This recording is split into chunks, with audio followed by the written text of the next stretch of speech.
Good evening, everyone. Oh, there's whoops already. What a start. Good evening, everyone, and a very warm welcome to our Silicon Brighton Leaders Summer, apparently, 23 event, Disruptive Sustainability, a model for meaningful change. No joke, I actually had all my notes really neatly typed up, and then I've literally just scribbled Grace because I realised that I wasn't about to introduce myself. But for those of you who don't know me, I'm Grace, and I run Silicon Brighton. Thanks. So the bit that I hand scribbled at the end was the bit that got the applause. Fantastic. So a huge warm welcome to all our members, friends, some new faces in the room, and to everyone listening at home as well. Now I'm going to confess, I did log into ChatGPT for some inspiration for this introduction. So I put, write me an introduction to a sustainability event hosted by Silicon Brighton. And it came up with, welcome to Silicon Brighton's groundbreaking sustainability event where innovation meets eco-consciousness. Today, we gather to celebrate the harmonious intersection of technology and sustainability as we pave the way towards a greener future. As the world faces ever-increasing environmental challenges, Silicon Brighton has taken up the mantle to drive positive change by harnessing the power of cutting-edge technology and fostering a culture of sustainability within our community. What an absolute pompous load of nonsense. So, call me big-headed, but I decided I could do a better job writing it myself. So I would like to state for the record that the next few minutes of my talking are my own words, and it's not AI. So AI has yet to do me out of a job. You have me for a little bit longer. Yay. Also, ChatGPT's data is still limited to 2021. So it wouldn't have been able to comment on the heat wave we've been having, or the fact that summer now seems to be over as of today. So it may be many things, but it can't keep up with the British weather either. But first things first, just a massive, massive thank you, and also just well done for taking time out of your busy lives, especially in the evening, to come and connect, really. And this room full of people in itself just shows the continued need for and importance of community and connection, and the impact that a good professional support network can provide, whether you're or wherever you're at in your personal or professional journey. And that is why Silicon Brighton exists. Ultimately, we want to spotlight the region for investment. Our name, Silicon Brighton, started as a bit of a tongue-in-cheek play on words, but actually, why not aspire for Brighton to be the world's preeminent technology hub? But we do want to do that by starting with the individuals. And if we can support the people in this room and beyond by facilitating meaningful connections and opportunities for career growth, then that in turn supports business growth. And by business growth, I don't just mean connecting businesses with local talent, enabling them to scale up. I also mean putting the right people in touch with each other to get new ideas off the ground, or simply providing a safe space for people to come together at the heart of innovation and deep tech, and help people on that journey to create amazing and impactful products and services. And if you put great people in a room, then great things will happen. And that's what we do. We support the local technology meetup community to deliver multiple events across the city every single week. And these meetups are micro communities in themselves. So like-minded people are coming together to listen to talks, to chat through challenges and successes, and just simply be in a room with others who understand and relate to them. In a world where businesses are moving towards being remote first and ironically tech first, actually just spending some time with people who have a common interest, chewing the fat over a slice of pizza, so to speak, is becoming increasingly hard to find, but actually ever increasingly important. And these quarterly leaders events serve the same purpose, but the idea is to take a step back from all the technical stuff and just talk about bigger ticket challenges that are on everyone's mind.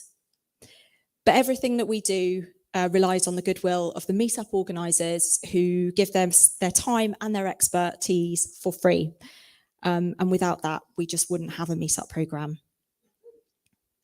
And another whoop, please. And everything that we deliver relies on our members who fund the programme. And again, without you, Silicon Brighton simply wouldn't exist.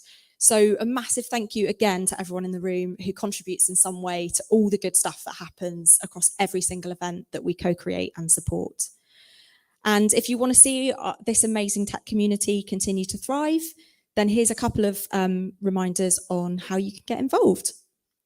So firstly, become an ambassador. We have 20 or so meetup groups, and they're all in need of speakers, organisers, and event host volunteers. So if you think you might be able to help out in any way, then please just come and have a chat with me, either tonight or at another time, and we'd love to have you on board. Or become a member. If you're looking at a local business and you're looking to become better known or build your employer brand, grow your network, or just simply wanting to see this good work continue, then just get in touch with me and I can share our offering with you. And that is it from me. But before we kick off for the main event, I would like to welcome to the stage the marketing manager for PlusX Innovation Hub. That's our host sponsor and the amazing space that we're in this evening. Please give a warm welcome to Alicia Sullivan.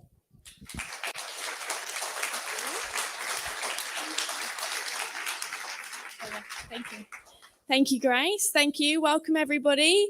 Some familiar faces and some new faces today, so it's lovely to have you all here, and especially on a theme such as the disruptive sustainability. It's definitely on theme for PlusX Innovation, and I'll get on to why in just a bit. But first, while I have your attention, I'm going to do the boring stuff, which is the fire safety evacuation plan.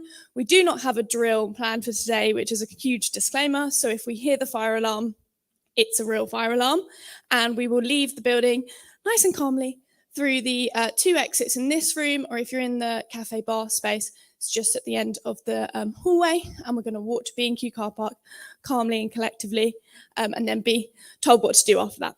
So that's it for the health and safety things. So more on to who we are for the new faces, but also because we've recently had a bit of a new brand. So I'm introducing our new look to the familiar faces as well. So we are called PlusX Innovation, and essentially what we do is we create innovation ecosystems and communities for ambitious businesses, much like the people in this room today. And we do that a few different ways, and we really try and empower bold thinkers such as yourselves to do bold work. So it's not just through our spaces, one of the rooms in which you're in today, but also through flexible memberships, office spaces, specialist facilities, which I'll come on to, and innovation programs. So we're basically built to support business growth and organizational change. You can see some of the facilities on there, but they're all on our newly improved website, so you can have a look. But the last thing from me is we're a workspace first and foremost, but we're much more than that as an innovation ecosystem. We're a health-conscious workspace built to the Building Institute Platinum standard. So everything from the air filtration systems to the natural light to community collaboration in this building is designed purposefully. So you can see more of that on the website as well. Specialist facilities are super cool. So if you consider yourself an inventor or a creative, we have a prototyping workshop and also some media suites like podcasting suites, etc. To really kind of unleash that creativity and instill that innovative mindset, which again leads to organizational growth. And finally, we run innovation programs. We do this and deliver them with academic expertise, such as the University of Brighton, but also other universities across the UK. And again, that's really to support and enhance your growth through the needs that you need, basically. So a big, massive overview, but I don't want to keep you away from what you all came here today. So if you are interested in taking a tour, perhaps around the specialist facilities or just to find out more, you're more than welcome to book a tour through this QR code.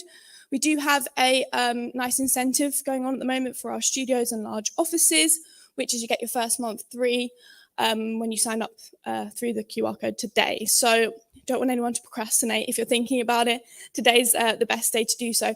Or if you're looking for a bit more of a low-key commitment, you can sign up on the website. So that's it from me. I will pass back on to Grace and let you get on with the show.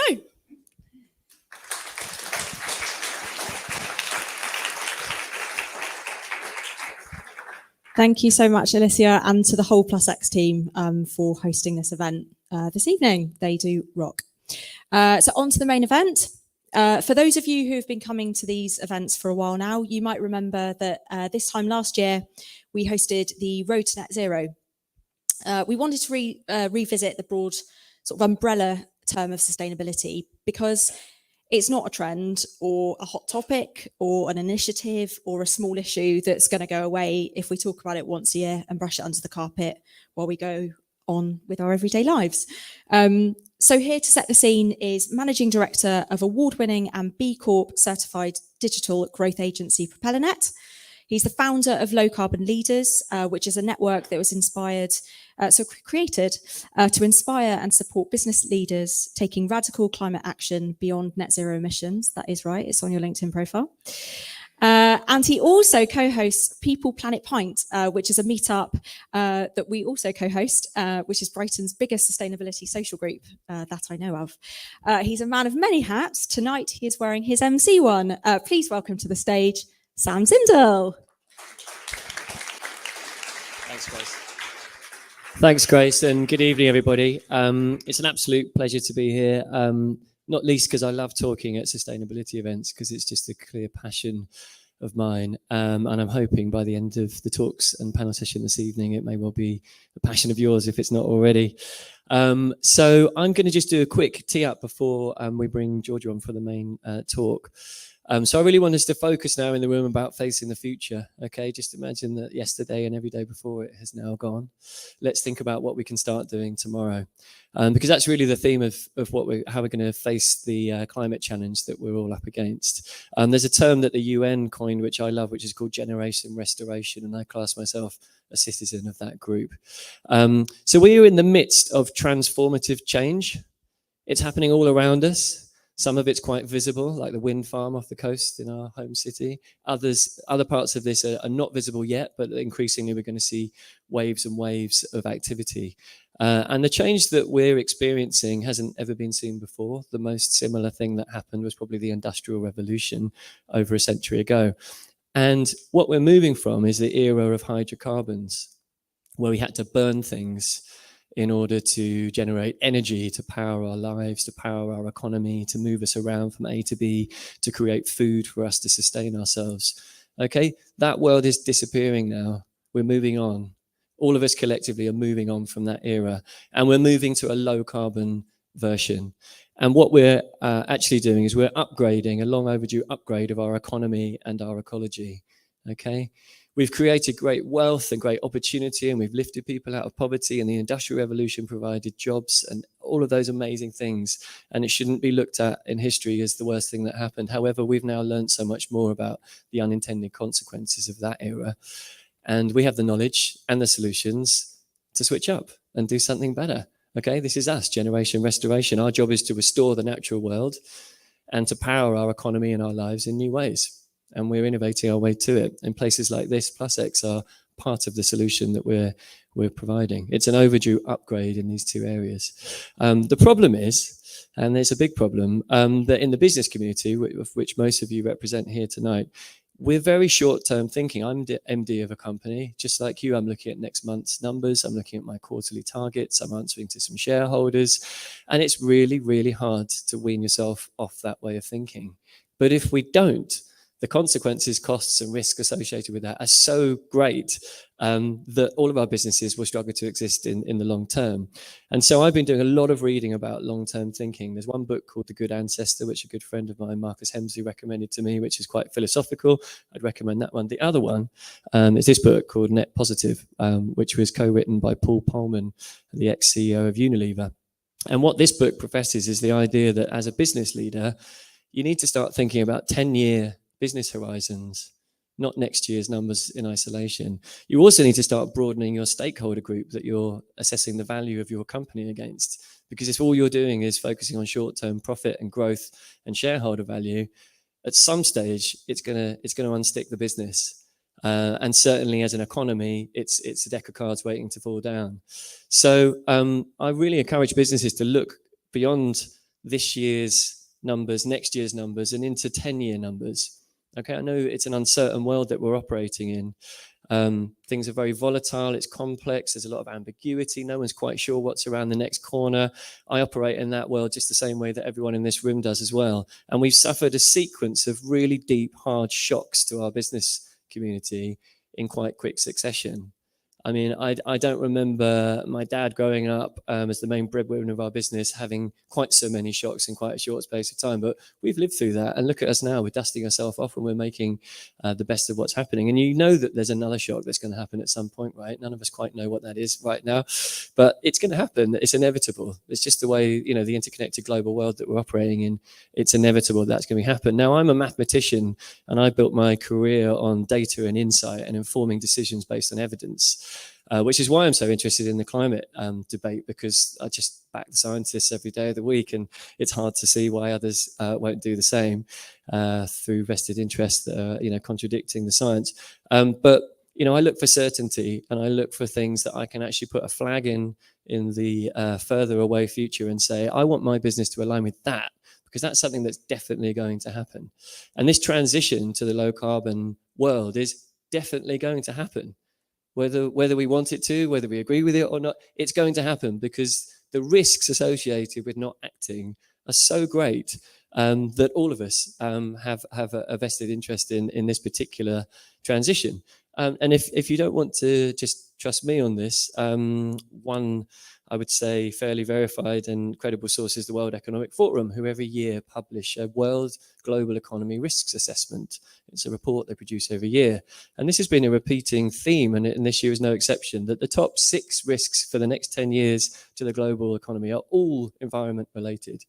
You'll notice that pandemics and infectious diseases don't even make this short list, right? And imagine, you know, what that felt like to go through. This is the scale of the risk that we face. And as business leaders, one of our jobs is to manage risk. If you can't read at the back, the top 4 in this report are failure. Number 1, failure to mitigate the impacts of climate change. Number 2, failure to adapt to the impacts of climate change. Number 3, natural disasters and extreme weather events. And number 4, biodiversity loss and ecosystem collapse. Okay, these are the top 4 risks to the global economy. So this is something that we all need to be aware of. And it might feel strange. You might work in a small tech business in Brighton. Well, you know, how is this super relevant to me? Well, all of us have a role to play in this, because we can all take action that helps become part of the solution. Rather than sitting worrying about the problem. Now, I love a good data viz, and some of you might have seen this because it's done the rounds for a couple of years already, but I just thought I'd share it anyway. What you're watching on screen now is my favorite representation of global warming. Okay, this is the NASA data set. It's monthly changes to global surface temperature, and the years are ticking up, as you see in the middle. The center circle represents a reduction in temperature of 1 degree, and the outer circle represents an increase in temperature of 1 degree. And for those of you familiar with climate science and reports like the IPCC report, you'll be aware that 1.5 degrees of warming is a planetary boundary that none of us really want to step over, and it's going to be really hard for us to now maintain that. But what I love about this really simply executed vision, you'll see what happens at the end, is for me it just demonstrates an incontrovertible trend. Okay, and as a data analyst, that's stuff that I go after, and it tells me that the issue that we faced is exponentially growing the wrong way, and we need to reverse it. And that's going to be hard work, but we know how to do it. We've got the solutions. We just need the will to act. And I hope that the talks that you hear tonight are going to help inspire you to take action as an individual, as a business, perhaps as a family member, whatever your driver is, whatever your wake-up moment is. It feels like tonight might well change the course of how you think about some things. That would be my hope. As Al Gore brilliantly put it at COP27 last autumn, he says that he believes we're at the early stages of a sustainable revolution, and it has the magnitude of the industrial revolution and the speed of the digital revolution. Okay, this is great rhetoric that talks about solutions. I love this kind of positive, hopeful idea, because it can be quite heavy to keep reading about the damage that we've caused on our own climate, and a lot of people struggle with that. But let's kill that and lead with hope, because there's so much that we're doing that is moving in the right direction. So really the question I asked to the room, and I'm going to shortly pass on to Georgia, who's going to really deliver a talk that will change hearts and minds, I have no doubt, is how can we be ready to lead as citizens? Like, what is our role? How do we feel we can step up to what will be the biggest challenge of our era? How do we activate generation restoration and be judged by history as the people that solved this challenge? I, for one, feel like there is a huge amount of value and legacy to our lives if, when we reach the end of it, people say, those guys found out what was going on and they stepped up and they changed it. So that's been my life driver, certainly for the last few years. And I know that Georgia shares this deeply. And I'm really excited to hear her speak. I've read a bit about her, but I've not actually heard her talk yet. So I'm as excited as you guys. And I'd like to introduce you to the stage now. So I did think about how to introduce you. It's quite complicated, but I think activist, engineer, great thinker, business consultant, all of these things embody you. And I hope that you're really going to inspire us towards action. So please welcome to the stage, Georgia Elliott-Smith. Thank you.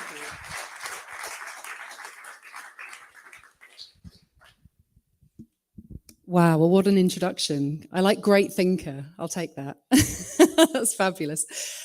So on the basis of that preparation, you know, you've been given the sort of lowdown about what's going on, where we're headed. I've called my presentation Disruptive Sustainability because that for me is a phrase that I've started using. I don't know if we're the first, we're probably not. Everything these days is disruptive, isn't it? But it's a term that I've been using for the last couple of years because I've been working in the sustainability field for 25 years now. I'm an environmental engineer by background. I started my career in construction, on construction sites as an engineer, and was working on sustainability. Now, we're all familiar with the term sustainability. It's not new. It's been around for a very long time. Companies have been thinking about this for many, many years. When I was at school, we were talking about global warming. Unfortunately, global warming has now been rebadged as climate change. So that's the new lingo. But we're now going back to global warming again, because that essentially is what's happening. So you can use those terms now. But for me, the term disruptive sustainability is really a change of pace. So we've talked about sustainability for a very long time, but nothing has changed. And this was the problem that I was confronting. I'm a sustainability consultant now, and I have been for many years. I work with businesses to make them more sustainable. But when people hear the word sustainability, it's like blah, blah, blah. We kind of think we know it, you know, we know it, we've done it. And I've spoken to business leaders before and I've said, oh, I'm a sustainability professional. And they said, oh, yeah, we've got one of those. You know, and that's kind of the attitude is I run a business, I care about sustainability, so I'll get myself a sustainability manager or an environmental manager and it's done. And then that person, you know, can go off and they can make us sustainable while we carry on doing whatever it is we do. And we'll pop, you know, responsibility in their job description, sustainability in their job description. We'll give them no budget.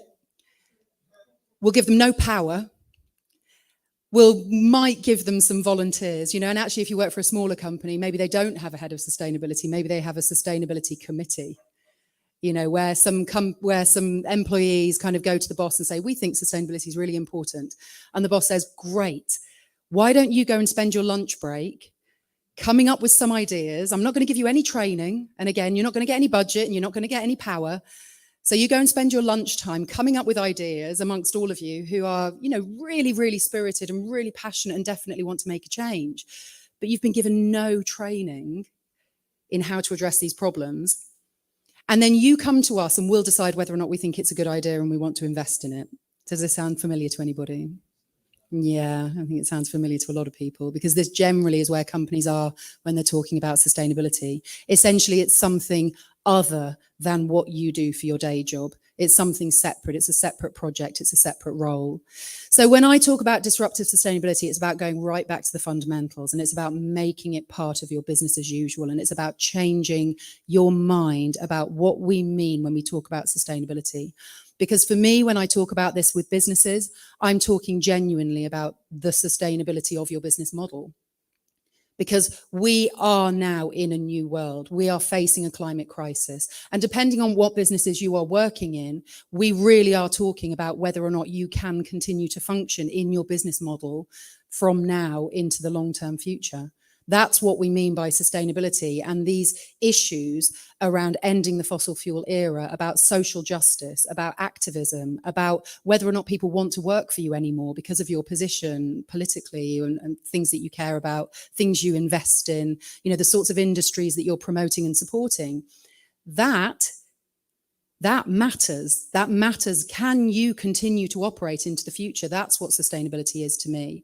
And so a lot of my work is about trying to win hearts and minds, and particularly working with leadership, because I think until the leaders get it, until they genuinely understand what's at stake and how they really need to bring sustainability into the heart of their business and think about it differently, there's no hope for the business. The pressure to change has to come from the bottom, I think, but the desire to change has to be embedded at the top. So that's a little description on slide 1. We have a number of slides to go through. I just want to run through what the two logos at the bottom are. Sam mentioned B Corp. So we are a proud B Corp at Element 4. Element 4 is the name of my consultancy, which I founded in 2003. And Business Declares. If you do not know Business Declares, then I definitely advise you to go and do some investigating. Business Declares is a group of businesses who are all passionate about change. And when you join, you have to go through a sort of vetting process whereby you get interviewed and really they work out whether or not you mean it. And you have to have a proper target about how you are going to decarbonize your business, if that's important and meaningful within your model. You have to have a model about how you address social justice. And you need to be an activist business. Now, I'm going to talk a bit in my talk about what we mean by activist businesses, but I'd like you to just dwell on that word for a moment. So let me just take you back in history, a little bit about my story. So this is me back in the early 90s. The one in the red hat, just to clarify. This is me looking in skips. So I started in the construction industry, back pre-university. And when I was 19 years old, I was made the head of environmental management for an international construction company. So when we talk about not being empowered to make change, this is my story. I was the head of environmental management. And so I was going around construction sites and I was looking in skips and I was implementing waste segregation strategies, and we were buying great products, and we were stopping them from burning waste on site and chucking oil in the river and digging up badger sets and all the stuff you could see. You could touch it, you could see it was wrong, you could put in place a management system and you could sort it. And very quickly, over a period of the first few years, we really managed to sort out a lot of stuff on site. So that was the relatively easy stuff, and we made great progress. And then we got to things like carbon and social value and things you couldn't see anymore and kind of just became concepts. And that's where things started to falter. And so, I did lots of presentations, lots of training. This is really important, guys, and I was talking about how the future was going to be green and how we all needed to press forwards in environmental issues. But nothing was happening. And years went by and I kept on saying, this is really important, but government policy wasn't changing, and people were not getting fined for major pollution and nothing was really moving forwards. And I became ever more frustrated because although we were doing more on our projects, it was so incremental. It was tiny changes, and mainly it was greenwash, where we had learned the language of sustainability. So we'd learned all of the terminology around being carbon neutral and about, biodiversity and all these fabulous concepts. But we knew in the end, I was passionate about it, but my seniors knew they didn't really have to invest in it because as long as they said they were doing the right thing, no one was really checking. And so we went along like this. And as I went forwards over the years and I worked in the construction sector and the property sector, I ended up having this sense of learned helplessness, where every room I went into, every meeting I was attending, I would go in with great ideas, but it would end up being, well, that sounds a bit expensive. Oh, yes, we'll give it a try. And eventually it would all get watered down and we'd end up not really doing anything very much different, but saying that we had, and had this learned helplessness where I ended up just not challenging quite so much and maybe bigging up the things that we had managed to achieve because I was so frustrated about how much we'd managed to do. And then this happened. So 2018, the Amazon was on fire. There were documentaries on the TV about the catastrophic consequences of climate change and the sorts of things that we were doing to the planet. At the end of 2018, the IPCC report came out, talking about 12 years until catastrophic tipping points, like the melting of the Arctic permafrost, the warming of the oceans and releasing of methane.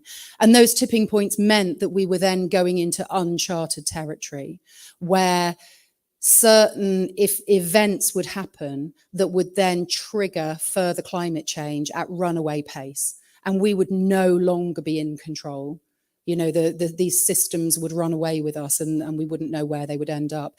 And when this report came out in December 2018, it hit me like a punch in the guts. Because what I realized was, over the course of my career, over the preceding 20 years, I had overseen this happening. That during my career, although we'd been trying to reduce carbon emissions and trying to do our best in industry, actually the harm had been growing exponentially. And as a sustainability professional, I was right at the heart of that because I had enabled industry to get away with it. And so I went into a period of real eco-anxiety, of grief, of what I call my dark night of the soul, you know, and there were many of them. You know, it went on for weeks and months of me just not being able to sleep and going down very dark rabbit holes on social media, you know, looking at the turtle with the straw, you know, and you know, poor animals in Australia where the fires were happening, and just really in shock and grief. And out of that, I feel in me a sort of phoenix arose, because from that grief in March 2019, my sister came to stay with me one weekend. And that was a weekend when Extinction Rebellion had taken over central London. And she, knowing what I had been through, said to me, "I'm surprised you're not there." And it was that simple statement that really woke me up and said to me, you know, I said to myself, why am I not there? Why? Why? Because I think that they're not like me, that I'm a professional, that I don't belong out there. You know, and it really hit me when she said that.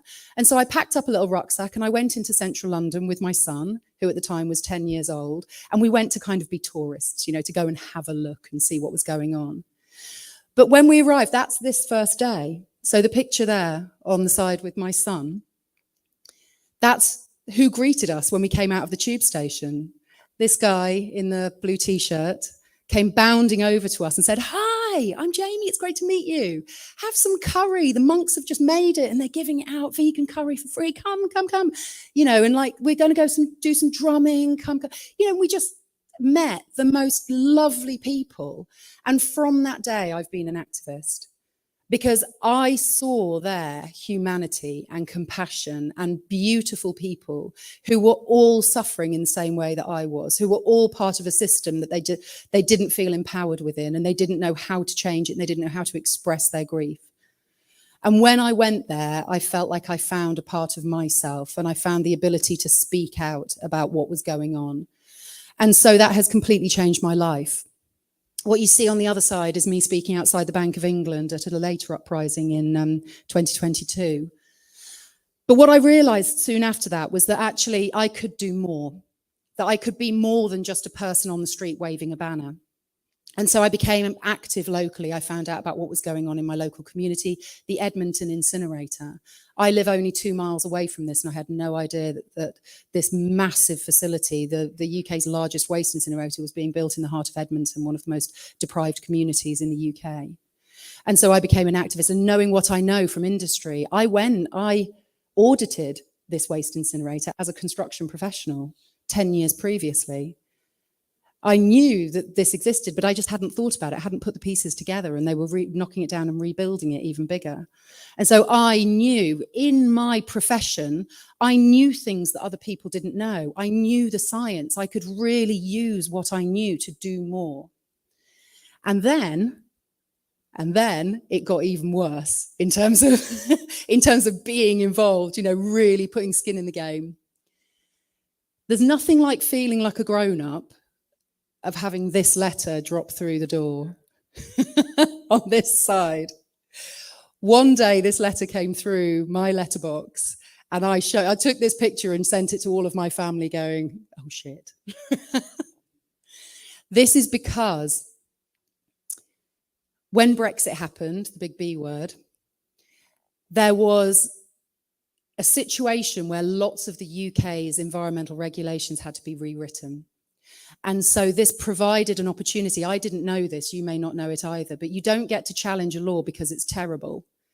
You only get to challenge it within 3 months of it being released. And if nobody challenges it, then it gets carried forward and forever hold your peace.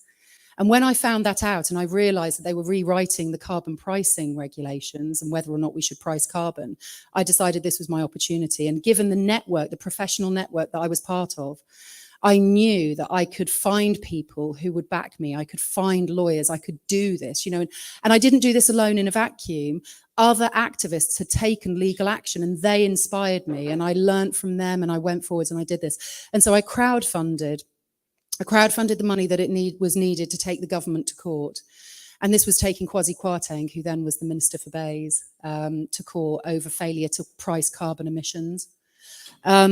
And although the judge decided at the end of the day that the Secretary of State had discretion about whether or not to price the thing that I was challenging, it set a new legal precedent, which is why these cases are so important. They set precedent. And the precedent that it set is that every government policy going forwards must be aligned in the short term with the Paris Agreement, which you may not believe because the Paris Agreement was back in 2015, but there is no law that says that the government must comply with the Paris Agreement in its day-to-day regulations. And so my case back in 2021 set that new precedent, which is why I am now passionate about talking to people about how to use your influence, because we all feel like we have no power. All of us do. The problem seems so big. But there are ways that you can activate your influence to make change at scale. And so what I really want you to come away from this thinking about is it meaningful? That's the question. Anybody can change, but is the change meaningful? And when we start thinking about meaningful change, we stop worrying about things like whether or not we're carrying a reusable coffee cup, or whether or not we're using a reusable bottle or buying, vegetarian trainers. That's all nice. It's good housekeeping. It makes us feel good, but it doesn't have meaning and it doesn't have scale. And so, these are the sorts of things that I want to start thinking about. So let's just start with you as an individual, just you, feeling overwhelmed, wanting to change, wanting to activate change, but not quite sure what to do. You have a number of networks around you, and the first one is your personal network. So this is things like being a friend and a relative. You are a colleague, you're a part of a group, which is your company, but as an individual, one-to-one relationships, you are colleagues with others. You potentially are an employer, you may be a mentor. So you have the ability to influence others in a one-to-one scenario. At this point, I do have to give a word of warning about friends and family. Though, because having had many arguments around the Sunday dinner table, I can tell you that they probably don't have the same views on you. So you might end up wasting an awful lot of energy talking to your friends and family about this. But, if you find people who have got similar views to you, they can be a great outlet down the pub just to go and, let rip. But do not expect your friends and family to necessarily support you. My friends and family, some of them support me, some are fabulously supportive, but some of them also just think I'm completely nuts. So, be a little bit, tread carefully with that. But when you think about influence and scale, the influence that you're able to have really is going to be in the tens, in terms of who you can influence to change. And if it's in the tens, then you're kind of lucky because most people already have a viewpoint on this. The next network that I want you to think about is a local network. So that's going to be things like you are a purchaser of products. You are an investor. We are all investors because we all have workplace pensions if you work for a company, unless you're unemployed, but then you have a government pension. You know, we are financially part of a system. And so, you know, we are investors, we are shareholders. We are probably advisors to others as well. So we have their opportunities within the companies that we advise, or maybe the communities that we advise. Almost everyone, I guess, is a social media user. And there's opportunities there. It's going to vary for everybody, you know, your scale of influence here, but that potentially is taking you into the hundreds, maybe more. You know, if we have anybody here who's like a massive influencer, then you might be into the tens of thousands. But for most of us, that's going to be in the hundreds, maybe just touching the thousands. But when we start to think about societal networks that we're part of, this is really where it starts to change. So we are all voters. We are all potentially lobbyists. And this, for me, was where I started to change my thinking in my industry. We're experts. So when I think about, you know, the waste incineration topic, I had insights, I had education and experience that nobody else had. So when it came, you know, and passions and all of that came together, so that I was able to see where the problem was in a way that somebody else wouldn't. And so that enabled me to be able to step up and take that action that another person maybe couldn't. And every single one of you has your own particular work experience or community insights that other people do not have. That's your power. That's your superpower, because you will know where things are not working, where the blockers are. And every time I speak to people within companies, you know, they say, well, it's too expensive, or it's too difficult, or, you know, we don't have the right networks. But I encourage you to act like the 5-year-old in the car and forever say, why? Why? You know, so on projects with me, I work on property projects, you know, people will say to me, well, we'd love to put heat pumps in the building, but we don't have the money. Why? Why don't you have the money? Well, because when we first put together the budget for the project, you know, we only allowed this amount of money for the mechanical electrical plant. Well, why? Why? We're in a climate crisis. Why did you only put that much money into the budget? Well, because that's the RICS, you know, figure calculation for how much you should allow for mechanical plant in your building. But why? Why has RICS set it as that? You know, and keep following that thread, because then, you know, for me, RICS is the big organization that deals with money in buildings. I need to go to the RICS and I need to kick ass. You know, I need to go and say, who is setting this strategy that is preventing millions of buildings in the UK being able to afford to put in place heat pumps? You know, and that is where you start to scale your impact, because then you're not just changing your company. You're not just writing an environmental policy for your company. You are really getting to the heart of why something doesn't work, not just for you, but for everybody else in your industry. And if you can get to the heart of that issue, then you can target your action in a way which is both meaningful and scaled. And that is where one person makes a massive difference. Okay, so you will all, and you know, your influence there, whether it's in industry, whether it's in politics, no matter what it is, your influence there is into the tens of thousands. And like I say, in property, you then have the opportunity to change every other building project going forwards, you know, in my instance. So understanding and prioritizing your impact, this is really key. We can't do everything. We've all got stuff to do. Yeah, we've all got to get home. We've all got to put dinner on the table. We might have caring responsibilities. We might just need to flake out in front of Netflix, you know, but we've got stuff on rather than thinking about climate change. So if we're going to spend time, energy, resources on action, then we need to prioritize. Now, this might divide the room slightly. This ends up being a little bit controversial. Everyone is talking about net zero, right? Everyone talking about net zero? Yeah. Is it meaningful? Okay. Just because everyone's talking about it doesn't mean that everybody needs to get on the bandwagon, okay? And I encourage you to think carefully about this. Now, for many of you, net zero will be important. But first of all, do you understand it? Because net zero, essentially, it does mean deep decarbonisation before you then decide to potentially offset or sequester, which means draw down carbon from the atmosphere. So there is a process to go through here, and it means deep decarbonisation, okay? Carbon neutral is something slightly different. Carbon neutral really is just more about offsetting to put yourself in a neutral position. So it's a bit lower commitment, broadly speaking. There are different definitions, but that's broadly what we say. Now, net zero as a nation and in major industries is vitally important. We have to get there. But I wonder how many of you here are in major organisations that have a major carbon impact. Do you want to put your hand up if you think that your impact, okay. So a smattering of hands, but certainly not meaningful to most people. And so I really encourage you to think about whether or not this is an important pursuit for you. Because it may not be. It's very trendy. Everyone's talking about it. But I encourage as many clients to not pursue net zero as I encourage to pursue it. Because when it comes generally to services companies, really your impact is elsewhere. And so, you know, you do need to go through an exercise, because I'm certainly not saying that you should dismiss it out of hand. That absolutely is not what I'm saying. Climate change is the greatest crisis that we are facing.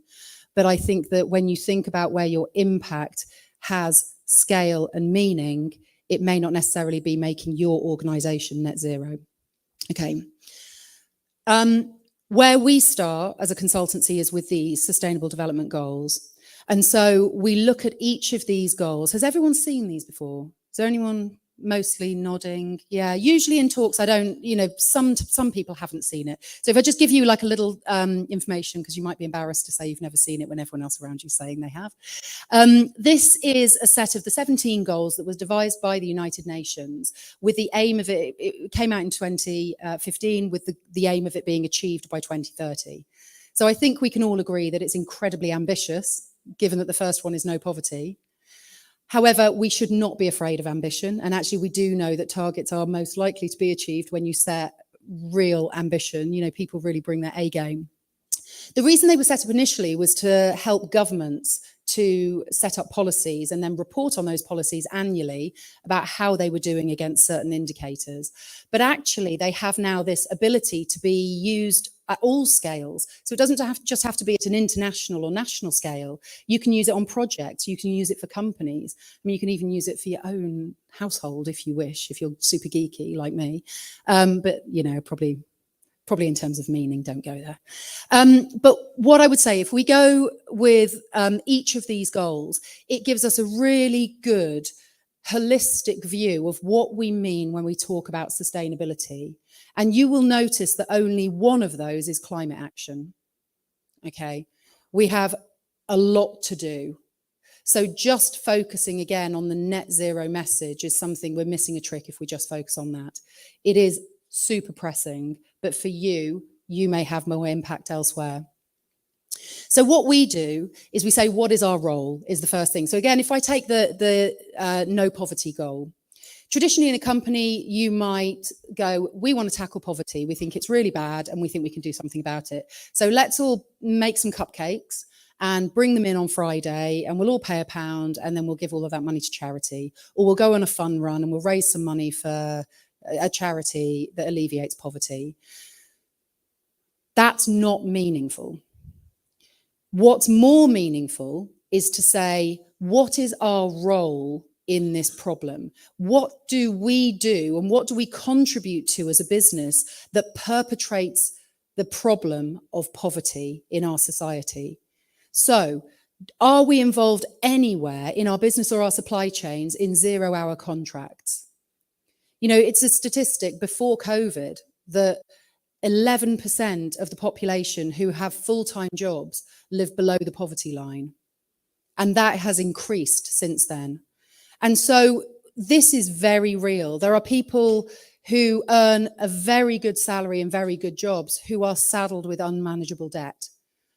Poverty in our society is a real thing, and just because it's not on Oxfam adverts doesn't mean it doesn't exist and it's not contributing to suffering right here. And so these are the things that we get our clients to think about, is what is our role in this and what can we do about it, rather than just raising money and trying to chuck money at it. And we go through each of those.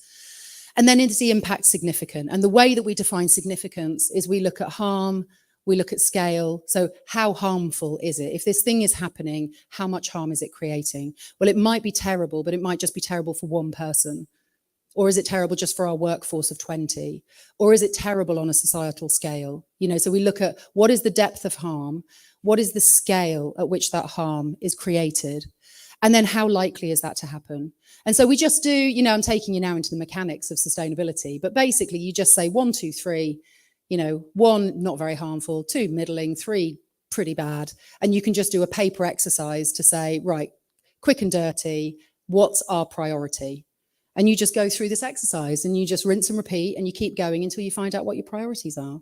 And it doesn't have to be super sophisticated. You just need to use this holistic framework, think about it, workshop it, think about whether or not it's significant, and then start to think about what you can do about that, which is truly meaningful. So, we use this scale versus impact matrix.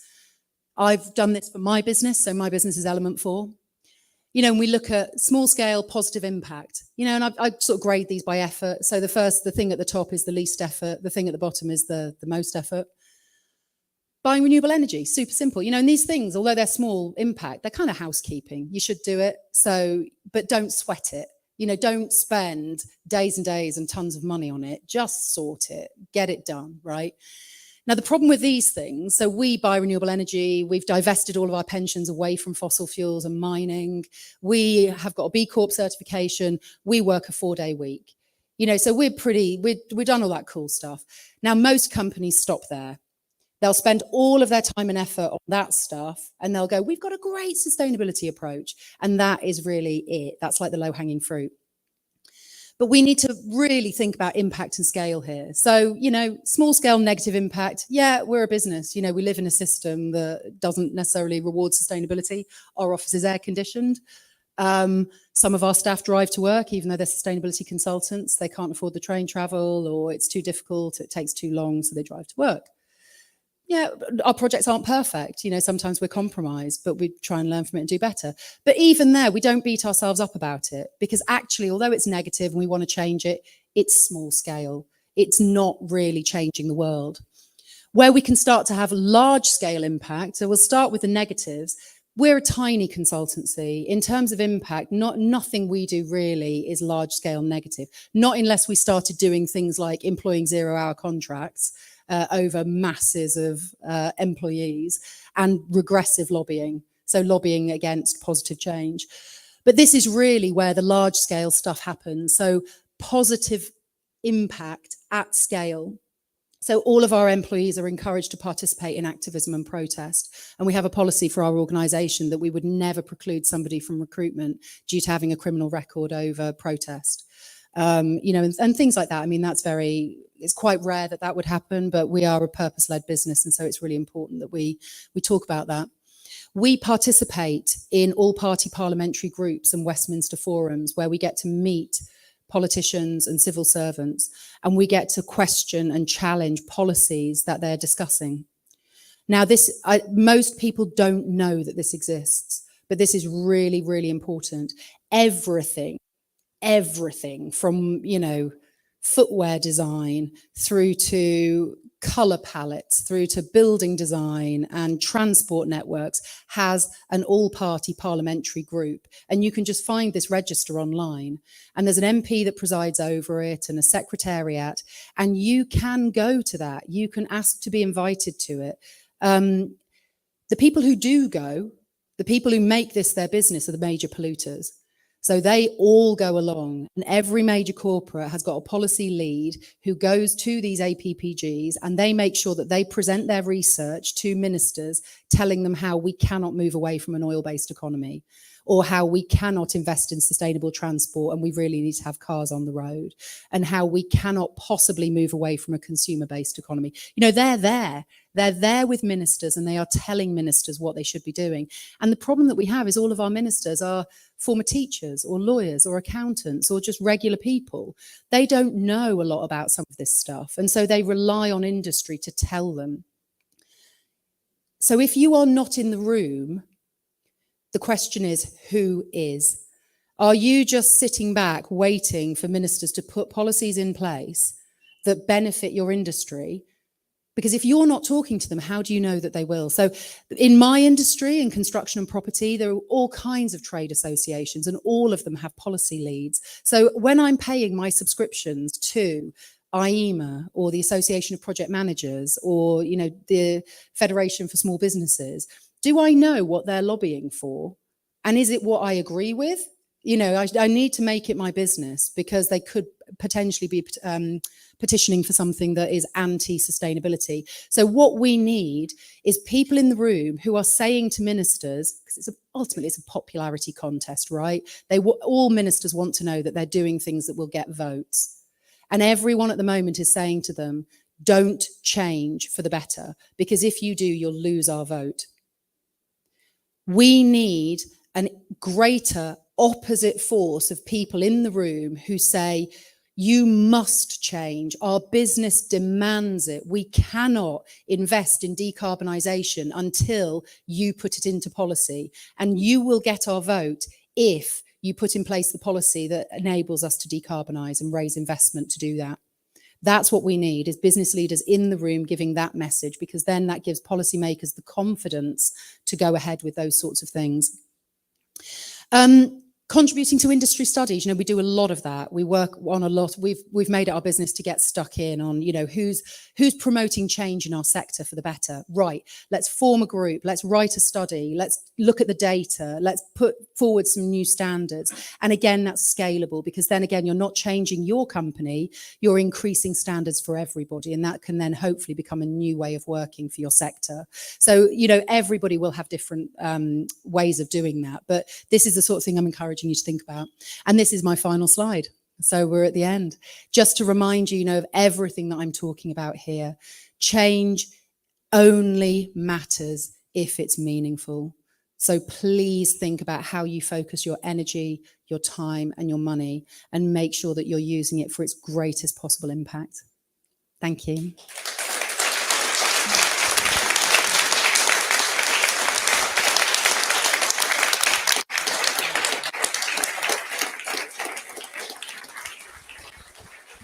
Thank you. That was incredible, wasn't it? Thank you so much, Georgia. What an amazingly inspiring talk you've just given us. So thank you. We're going to move into a panel session where you'll have a chance to ask Georgia some direct questions amongst other people joining the panel. But we're just going to take a quick 5-minute comfort break.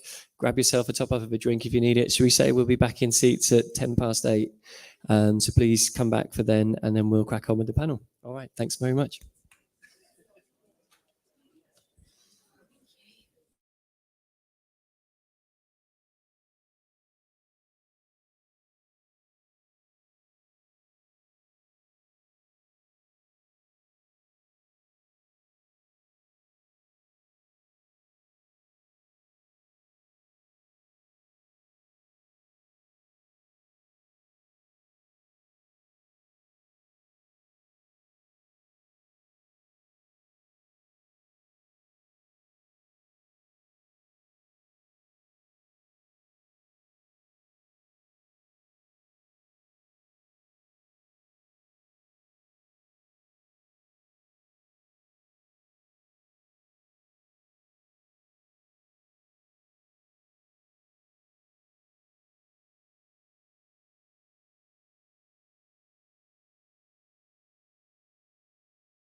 So we've got a few new faces on stage, so I'd just like to welcome them. So next to Georgia, we have Paul Brewer, who is the head of sustainability at Worthing and Ada Council, just along the coast from us.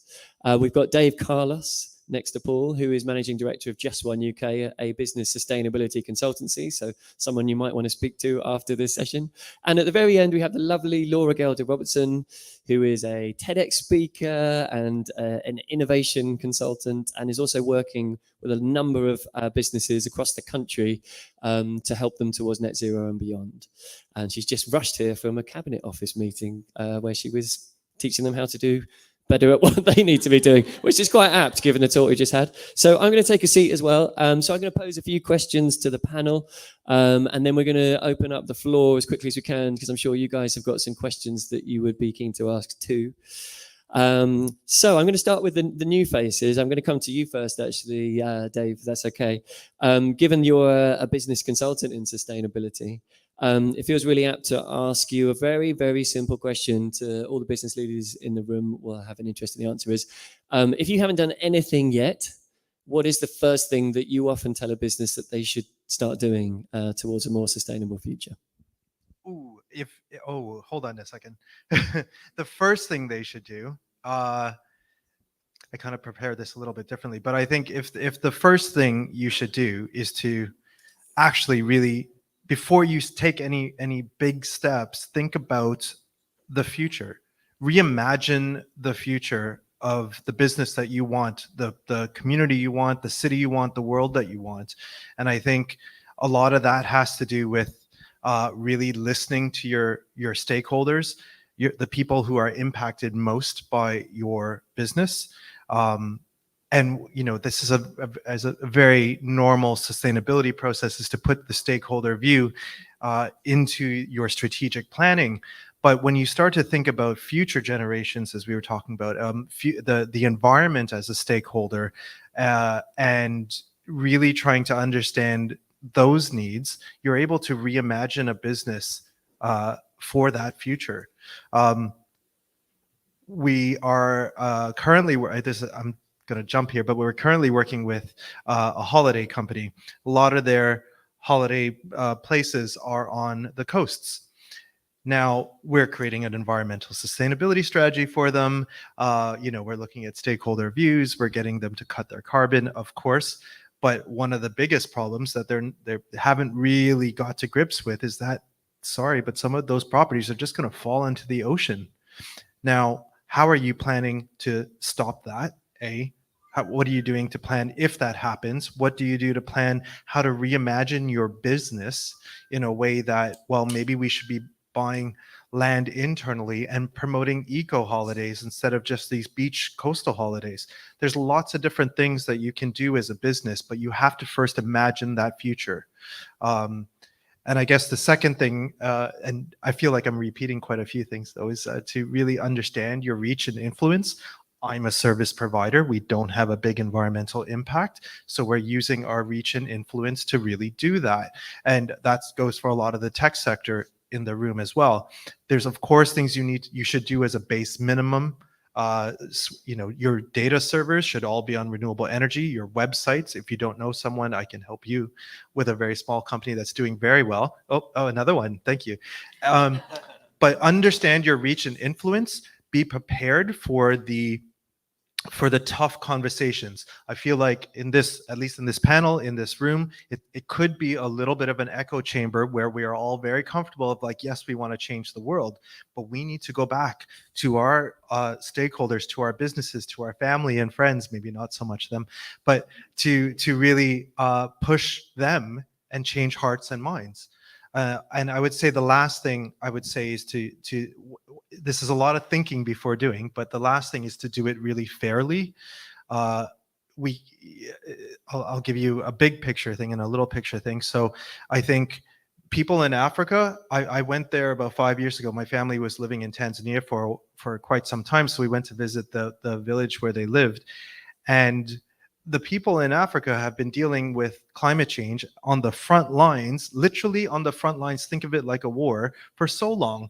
They have a lot of different solutions, a lot of thinking that goes further into the future, because they're changing. Their changes happen every few years, not decades like ours.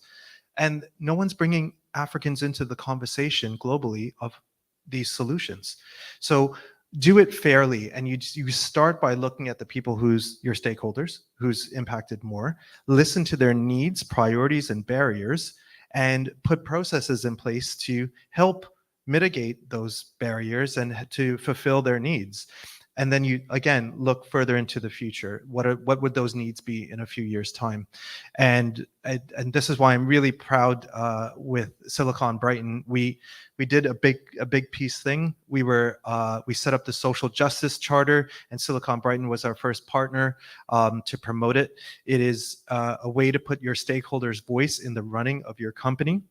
And not just shadowing and keeping you account, which is really important, but actually to bring their voice in and change how you're running your business and operations, how you reimagine your products and services, because those need to change, just like that holiday company. They can't keep doing the same thing forever. And yeah, just making sure that you're keeping an eye on those future elements through the value you're creating now for your stakeholder. Thank you so much. That's Wow, really what big. wise words. Yeah, I think that long-term view that we started this evening off mentioning is so important, and it's really hard for businesses to get to that sometimes. But it sounds like you've got some really great kind of ways to provoke that thinking and putting the environment on your board. Like, I love that way of expressing the idea of there are unseen stakeholders of your business, but consider them in your decisions. Laura, I'm going to come to you next because I think for a number of businesses that are part of the Silicon Brighton network, they're often smaller business or small and medium-sized business, which you work with a lot, and also digital. And I know you've been doing some work recently around disruptive sustainability, but within the digital economy. So I wonder if you could just speak a little bit to the room about perhaps some of the barriers that you see maybe a lot of businesses come up with again and again and again, and also some of the solutions that you've seen out there that you've been talking to businesses about who are perhaps on the smaller end of the scale and also working in the digital economy. Yeah, thanks, Sam. Well, some of the barriers that we hear coming up time and time again are just this sense of overwhelm in the first instance, like it's such a massive problem. Where do I even begin? It sounds too expensive. It sounds too complicated. And it's very opaque what the steps are that are relevant to me in my sector. So we spend a lot of time increasingly looking sector specifically and creating little kind of SWAT teams where you have a specialist within that sector, maybe a trade body partner, and someone from the council. We're sort of looking across the system and saying, okay, how can we start to look at the best place to intersect into that sector to create systemic change? And sometimes it will be putting on an inspirational event, like a little festival where we can show those different voices and give a more diverse range of solutions to show this is very possible. And actually, if we break it down into the 5 simplest steps that are relevant in your sector, this is the kind of thing that it looks like. And here's a best practice example, but here's someone who's just at the beginning of their journey actually, and has got loads of things that they're scratching their heads over because it isn't necessarily obvious or simple, and it's not a one-size-fits-all thing. So let's also talk about some of our struggles and just share the intelligence in the room and not assume that the people in the room here don't already have a lot of the solutions. It's just they haven't joined the dots necessarily together. The courses that we run through the University of Brighton, the Net Zero course, and I'm absolutely open to a conversation around there is a lot more to be done than Net Zero in sustainability, but they are brilliant because they're cross-sector. And to your point, diversity is so critical to finding our way out of it. So we spend at least 50% of the time on the courses which are online and face-to-face with the guys sharing ideas, just talking about what they've tried, the struggles they've had, the places they've gone to look for ideas, and whether they've been able to succeed in getting some funding or some support or some great new collaborations. And they cross-fertilise ideas. So a lovely example would be we had a toffee manufacturer just down the road in Worthing, Jevons Toffee, and they found a perfumier, and we were talking about circularity and waste. And they said, well, we have these bits of toffee, and the perfume maker said, well, we make candles. So if we took your bits of toffee, you're only about a couple of miles away from us, we could infuse them and make toffee-infused candles. And it's just like a really, really tiny example of circularity. But for small businesses, the only way they win because of the lack of policy and infrastructure at a macro system level, is through radical collaboration. And the disruption that you create is when you get a really interesting, novel way of doing that collaboration. It's the data center that puts their data center into the leisure center so that the excess heat from the data center can help warm the pool. So we're looking for these sort of interesting conversations that we can foster where people are able to think through the problem. We're able to give relevant steps, but we're also able to cross-fertilize. Brilliant, thank you. Yeah, and I've just spoken to the guy, one of the guys responsible for the data center in the swimming pool idea. It's Matt, isn't it? Yeah, we just spoke. So yeah, great point to raise. And what a fantastic idea that was. When I read it, I couldn't quite believe that was a real thing. Paul, I'm going to come to you next, because it's really interesting for me, and I think for others, to understand how local authorities play a role in all of this, because you hold quite a lot of cards, not as much funding as you might want, I'm guessing, but you've got some really interesting products, I'd say quite pioneering in the UK, going on in Worthing and Ada. And so perhaps you could share a little bit about particularly the heat network or any others that you've got going on that businesses should be paying attention to, because actually in the longer term, there may be some benefits for them too. Yeah. Welcome everybody, and thanks. I guess for me, one of the things, like as a general kind of idea, is what can you pioneer? And I think what we've done at Worthing Council is try and see our role in as a local authority. What can we do with our purchasing power, and what can we do really to pioneer something? So to decarbonize our estate, our buildings. We've looked at how we can decarbonize our heat, come off gas. And so we're introducing a heat network which takes heat through giant air source heat pumps and pumps it into our buildings. But it won't just do that for our buildings, it will do that for the whole of the town centre. And one day, hopefully, hot water will be presented to domestic buildings alongside the cold water pipe. And so we found a way of kind of solving an organizational problem, but also allowing a platform, if you like, to be created, which allows others to adopt it. So where can you pioneer, and also how can you adopt technologies and solutions that are already there? So I think, we're really excited about providing kind of new ways of decarbonizing. Also, we've purchased land to renature in the area. So we purchased a couple of bits of land on the Ada River, and we're going to renature that. There's all sorts of new funding mechanisms that are coming down from central government, which allow local authorities and also developers with their obligations to offset their impact on nature. And so some of these new systems, we're really thinking about how do we create new opportunities to take money from developers and put it into nature projects locally. So as a local authority, obviously we're cash strapped. We have loads of services to deliver, but we're also trying to make the space to really create solutions that others can benefit from as well. Fantastic. And I suppose it's very easy for us to lambast the lack of central government action. I think probably most people in the room would feel like we've done nowhere near enough in the people's positions of power haven't done enough for us. At the local level, do you get that same frustration, or is there enough going on that you feel like there's genuine change at the local government level that's happening?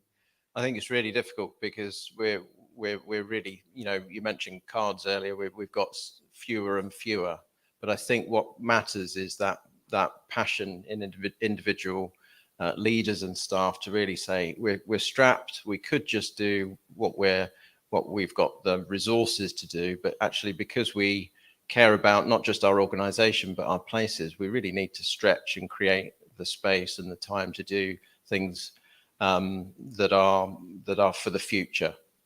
So I think when we look around local authorities, and I'm sure you see this in your work, Laura, there are people sitting there with great passion but really stretched. You mentioned your earlier career as a sustainability officer, and potentially not having the power in the system. What really matters for us is to talk to other local authorities and say, it is possible to create the space if you really, really, really stretch your time, create space for new solutions. I think we're starting to see that in the local authority sector, but really it's so important to create these new projects and show there is a role for local authorities to really use their procurement power, to use their convening power as local democratic institutions. We can do this, and hopefully we'll see over the next few years, certainly in Sussex and beyond, local authorities just working out what role they can play. But it is tough. Everyone's really stretched. But hopefully some of these projects can sort of show what's possible. Yeah, fantastic. And I know, from working with you on a couple of different things, that you're a little bit unique in the fact that you've got the will, like many people here have, around tackling climate change, and you're doing it within a system that doesn't always support that action. So yeah, keep doing what you're doing. It's great to hear about. Georgia, I'm going to come back to you because there were so many things that struck me in your talk. I'd like to just return to one or two of them, if I may. One of the things that really pervaded your whole talk was around how you could use your unique position, which would be different for everyone in this room, to have meaningful influence. And I suppose one of the things that you recognized was you had this moment, this flash that happened, where it was your sister who said to you, "Why aren't you there?" And you'd read the IPCC report. I guess what you can't necessarily teach people that wake up moment, but what do you think the emotional triggers are often for people that you've come across who've got this kind of starting point where the fire has been lit? What does that feel like when you've spoken to those people? And you're talking about you need to see that in a leader of a business to know that something's actually going to happen. Could you just expand on that a bit more? Because I don't know how many people sat here tonight feel like that's already happened. There may be some a little more indifferent. So I think it's one of those things that's intensely personal about the moment when you just know, and there was a period of time, and almost I can reflect now that was the point at which that, my life changed and my viewpoint changed. But at the time, it was a series of events that sort of led me down that path. I think, we've talked before about that moment when you're working with people, talking about sustainability and talking about the sorts of concepts that I've given here, but in business settings where you see the penny drop. And that's the moment that I live for, because when that happens, when the penny drops with somebody and they go, I get it. I get that sustainability is not a policy. It's not a job. It's not a department. It's everything we do. It's procurement. It's HR. It's, employee relations, it's diversity and inclusion. But even diversity and inclusion, we were talking earlier, again, has a similar sort of thing where it's a separate department, it's a separate job. But when those leaders of companies stop going, oh God, that's just those hippies out there. Yeah, we'll just do enough to make it look like we've got that covered, but really we're not going to let it affect. That moment when the penny drops is so beautiful. And when it happens, because suddenly the question changes and they go, right, and then you're like, oh, we've got them. And then the resistance just disappears, because then people start saying, oh, what about that? And what about this? And they then start self-generating ideas. And at that point, you're like, my work here is done, because actually you're the expert in your industry. I'm the sustainability expert, but I can't tell you how to do your job. I can give you that spark and I can give you direction and I can help you with prioritizing and I can help you develop strategies. But until you get that moment where you just suddenly go, I see the opportunity, I genuinely see it. So I think that's not your question, is it? Your question is like, how do you get people? Well, if that's your job to create that moment, what do you say to them that makes them go, right, now I see. Well, we go into the Sustainable Development Goals more. And we go into that, the bit that I talked about there and covered quite quickly about it's not just that you raise money or you do something separate or you write a policy about something. It's about how you interrogate your own business and you start saying, how are we part of a system? you know, and a lot of people will come back with excuses a lot, and you do feel people pushing back all the time about, well, we would do that, but, well, what about this? Well, we haven't got time, we haven't got money. And you know, that's where you know the resistance is, because people go, oh, well, that's all very nice, that's all lovely ideas, but.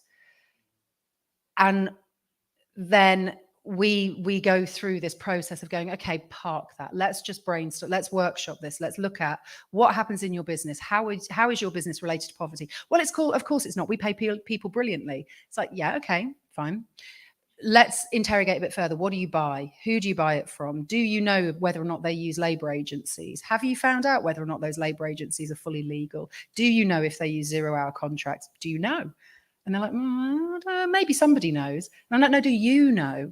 Do you know? Because if you don't know, then you might be complicit in systems that perpetrate poverty in your business. You know, and when you start going through that in more detail, they then go, eventually they get it. It has to be somebody pretty resistant to not get it. The coldest heart out there. Yeah, no, I can imagine. What a great, I mean, how you must get so much job satisfaction from doing that again and again and again. And well, it doesn't happen every day. There's a massive amount of frustration too, you know, and it doesn't always happen like that. But you know, that's what you work for. I think, yeah, so from my own experience, I think there's often, so I experienced, I wouldn't say it was eco-anxiety the way you described it, but I definitely felt like a rising tension with the system that I'm living in, feeling a little bit like, oh God, like I'm part of this whole thing, and that's what we're causing.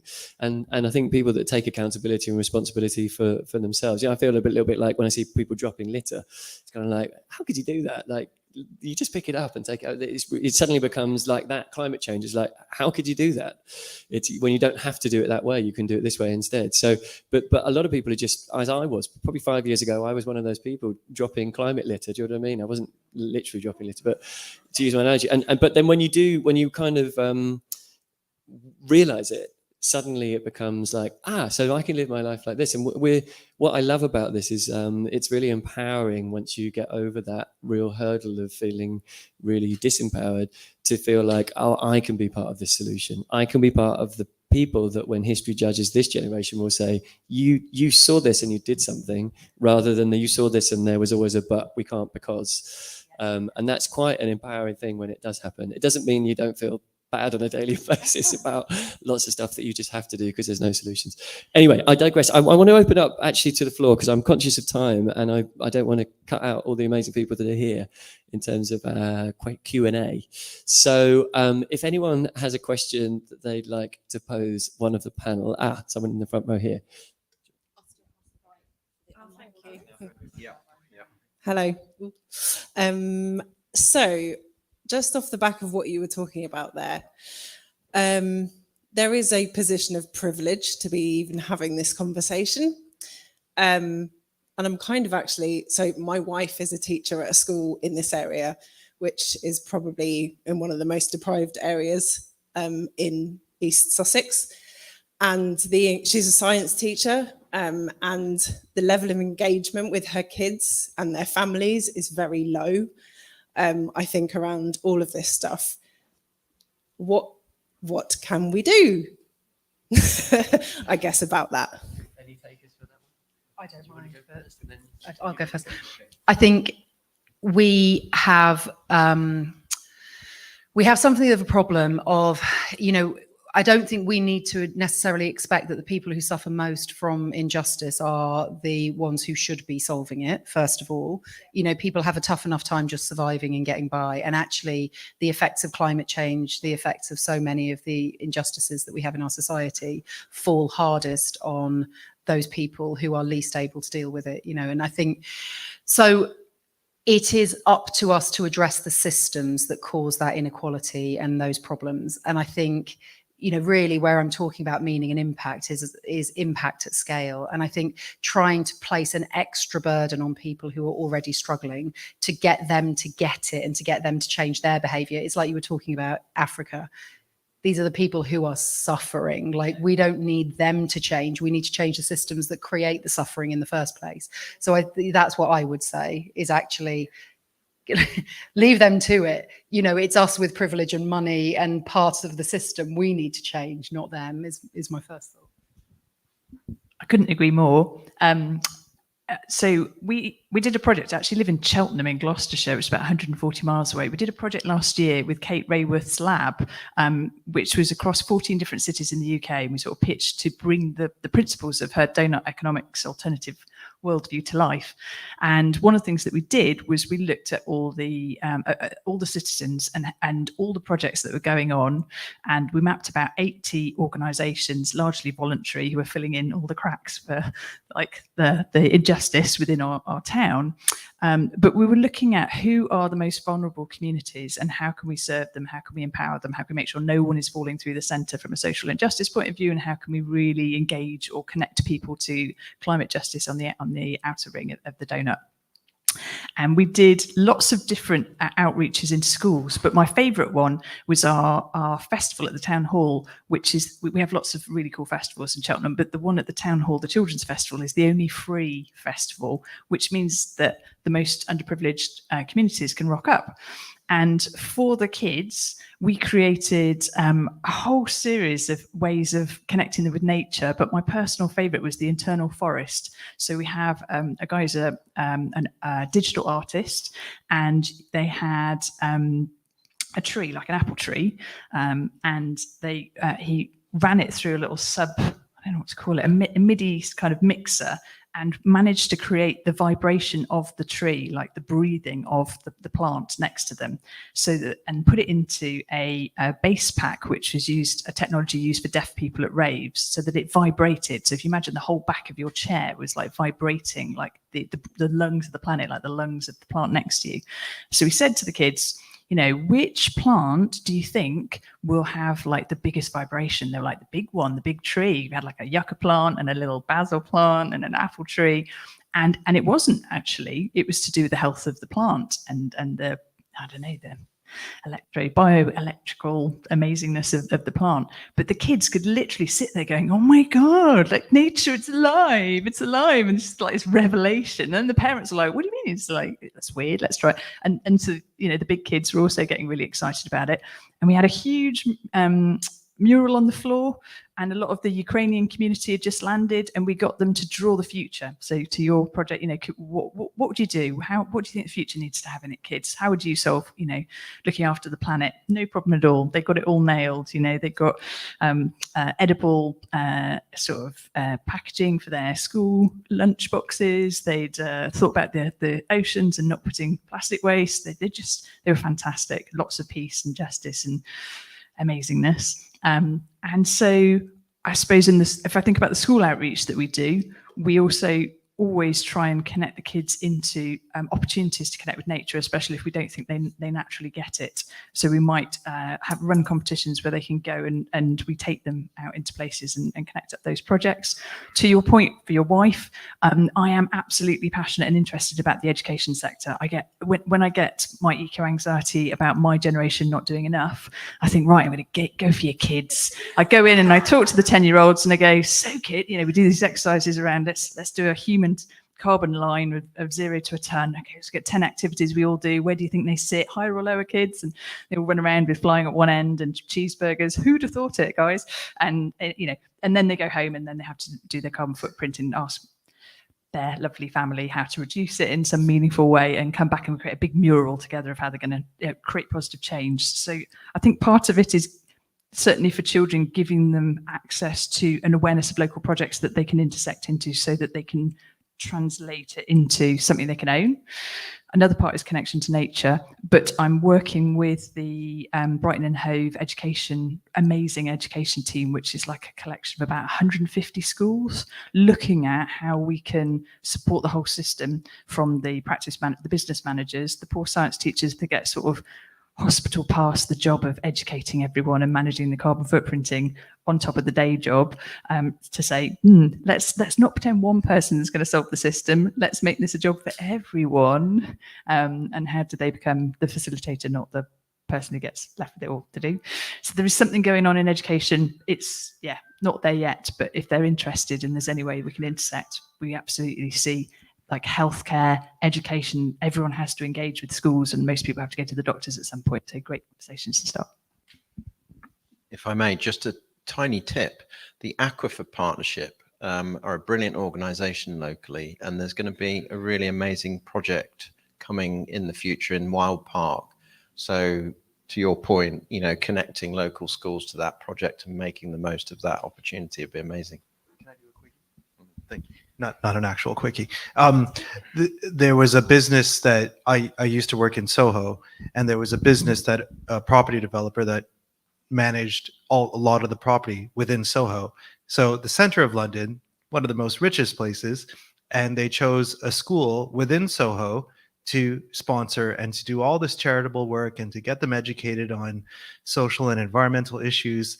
And I came along and said, why them? Why them? Because they are probably getting the most funding in that school. There are kids that already have a certain amount of privilege. Why don't you do this for a school that is struggling? So they did. One of the tips would be to look at businesses, big and small, and they will and ask for the help because they are probably wanting to give it. They just are not directed in the right place. Second of all, it doesn't have to be about environmentalism. If they're struggling to put food on their lunch plates, or whatever their struggles might be, get them interested in something that they are interested in. So I'm from Canada, and we had a lot of multicultural policies that came through the governmental pipeline because we're built on a mosaic, not a melting pot like the US, but that's a different story. But we would have multicultural days, and everyone would come wearing their traditional dress. They did dances, they did, brought traditional food. So now the kids are really interested in something they themselves have within them to share, and they're affecting the diversity and the inclusion, how they're feel included in school. And this gave to another issue of like, well, packed lunches. I remember, is someone getting curry in their lunch box and being made fun of rather than a peanut butter and jelly sandwich? I am from Canada, so it is very much tap into the things that they can affect that are bigger and than they are, but it's not always going to be about the environment. It might be social.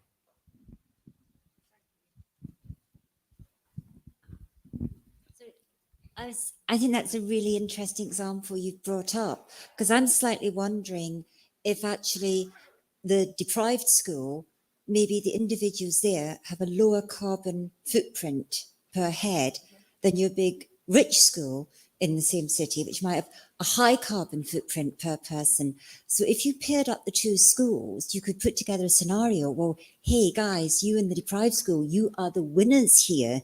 You are the sustainability champions because you have a lower turnover of maybe clothes or holidays or miles or cars.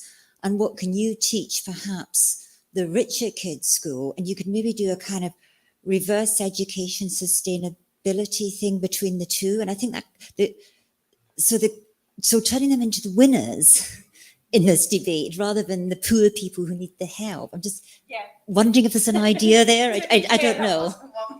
Obviously, I really appreciate that the purpose is not to kind of put the onus on those people at all. It's to figure out as a society how we try to collectively work towards the challenges that we're facing, and also recognizing that it isn't just the climate challenges, it's all of those other parts of sustainability that you've spoken about as well, poverty being a massive issue in this area actually. So but I think those kind of practical ideas, like that's why it's great to get people in rooms together and think about those.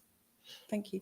Did you have any? Thanks for the question. That was incredibly thought-provoking, given we've been around everything. I'm desperately trying to, if you have got a question, could you just put your hand straight up in the air? So we've got 4 more questions and we've got about 10 minutes. So we're going to do probably quick fire and perhaps just one panelist take each question so we can get through them.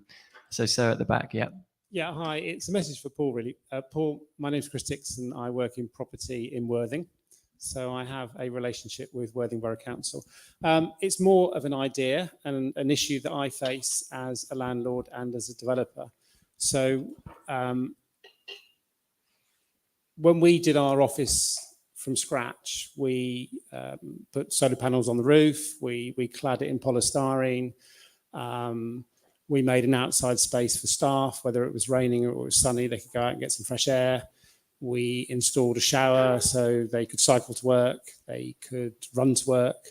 When it was finished, no one ever turned up and gave us a badge, a little badge, something we could put on the front door to say, we're pretty much, I know listening to Georgia, carbon neutral's not the right word, but we went to a real effort when we, from scratch, redeveloped the building. I just wonder if there's some initiative Worthing could do for businesses like the food hygiene scheme, where there could be a badge on the front door that is aligned to your EPC rating, or you're able to come to Worthing Borough Council and say, look, we've made a real effort to make a good space for our staff to work in and to not bleed heat, to use solar panels, however, can we have a badge on our front door to say, and I know it sounds crazy, but we're all kids, we like badges, you know, and it's really cheap if you came along and gave us a badge, that's all.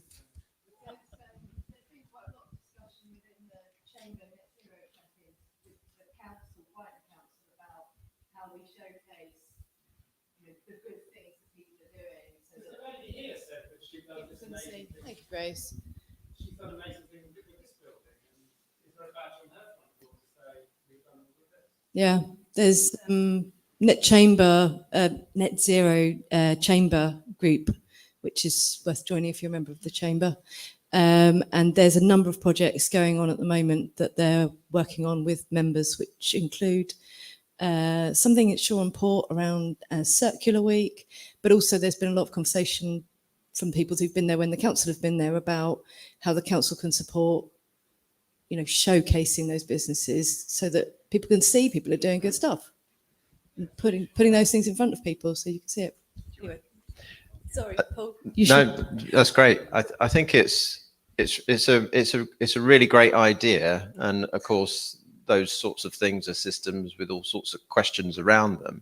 But I would say that the starting point that I would love for us to think about together is, how do we create a network of businesses, developers, other stakeholders who really are already doing it? Their stories can be told, and we can combine to create a movement, you know, in Worthing, but in other places, which says, you know, because we have a 2045 target for the whole area. So we have a 2030 target, carbon target for our organization. We're focusing on that a lot. I mentioned the heat network earlier, where we've tackled that by putting the heat network in, and that creates a platform for others, which starts to get us into the 2045 territory, creating infrastructure that other people can use. But I think as a network of organizations, what would it be like to create a movement and a pledge system, which you might already be able to demonstrate that you've achieved, which is to pledge that we're going to decarbonize, we're going to support the recovery of nature, we're going to look at our supply chains and create the circular economy.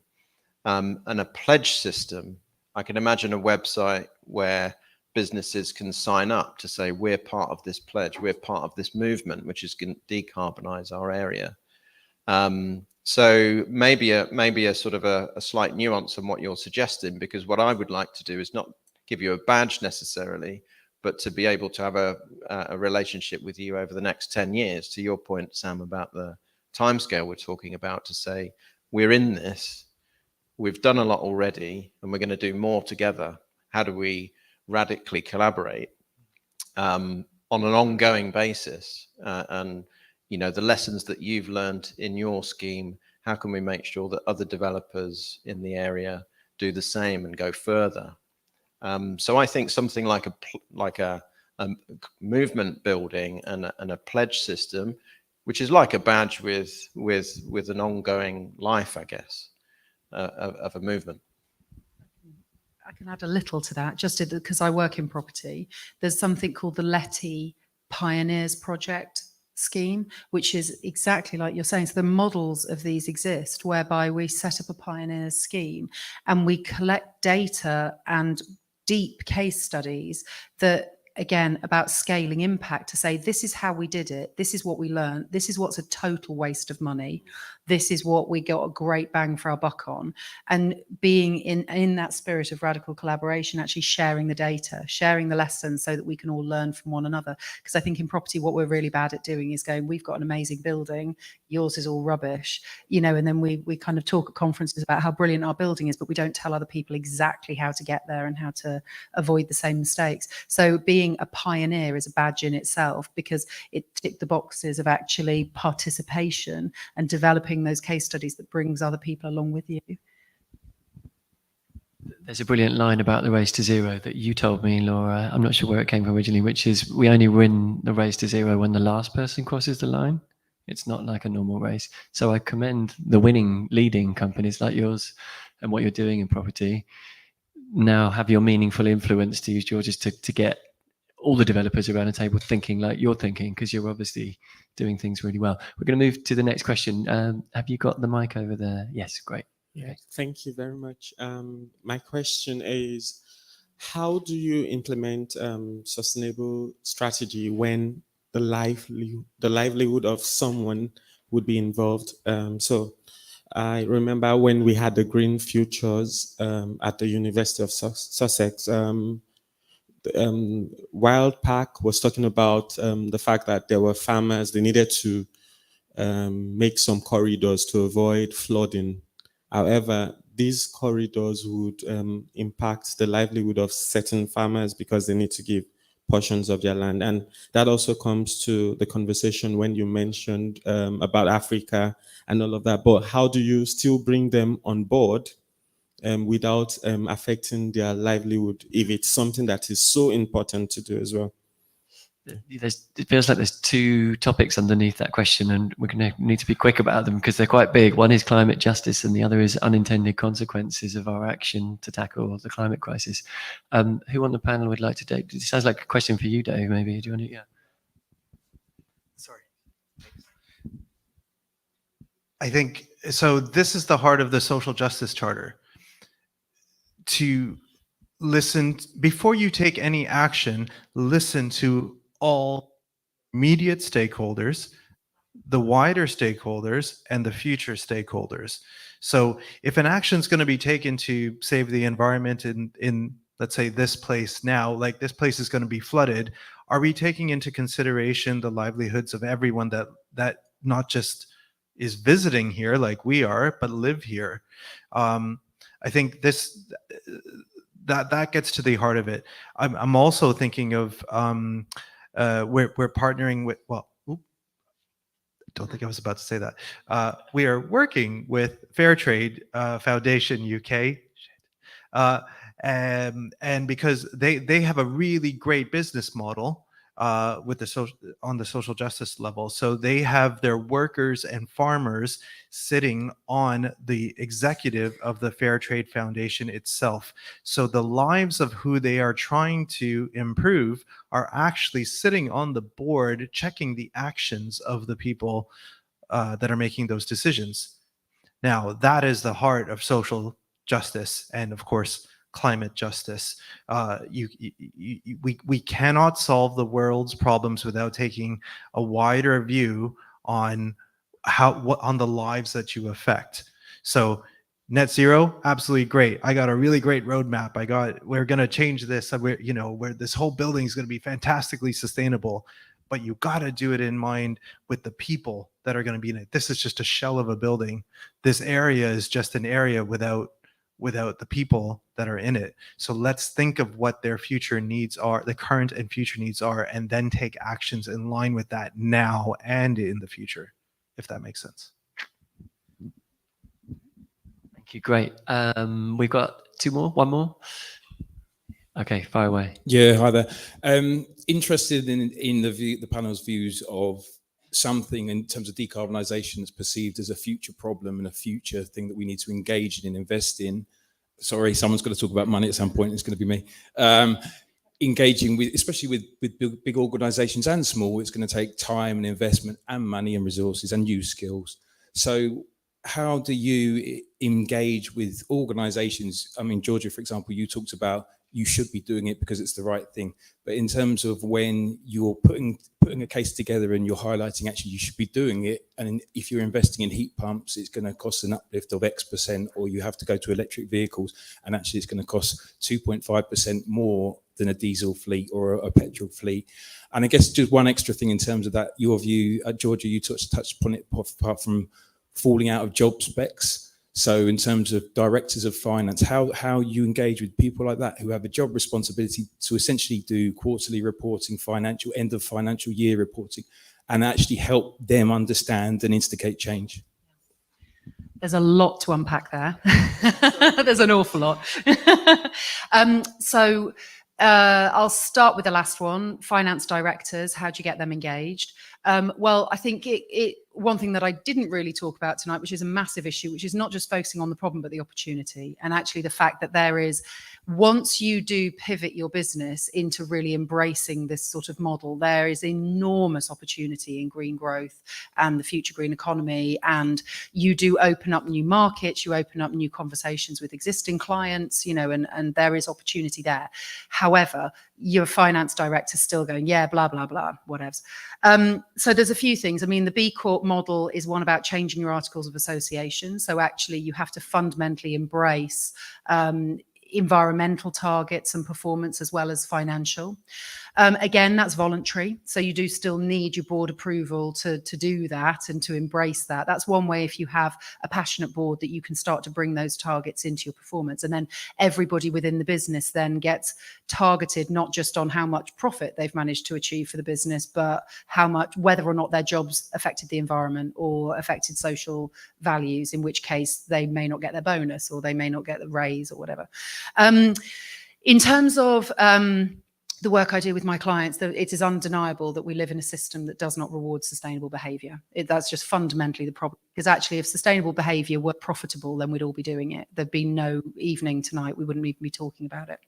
And so I turn all of my clients, whether they want to or not, into lobbyists, because actually you have to be part of system change. Because at the moment, it is very, very difficult to be super profitable and hold up those models for businesses that show this company voluntarily did the right thing and is smashing it out the park.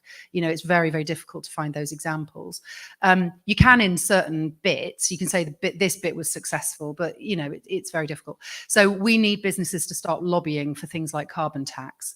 We have to start taxing carbon where carbon is an externality to business systems and you don't have to pay for it. And then you're telling business to voluntarily cut their own throats in order to reduce carbon. They'll be like, no, you're right, thanks. We can get away with saying we're doing enough. You know, we don't need to actually have to do it.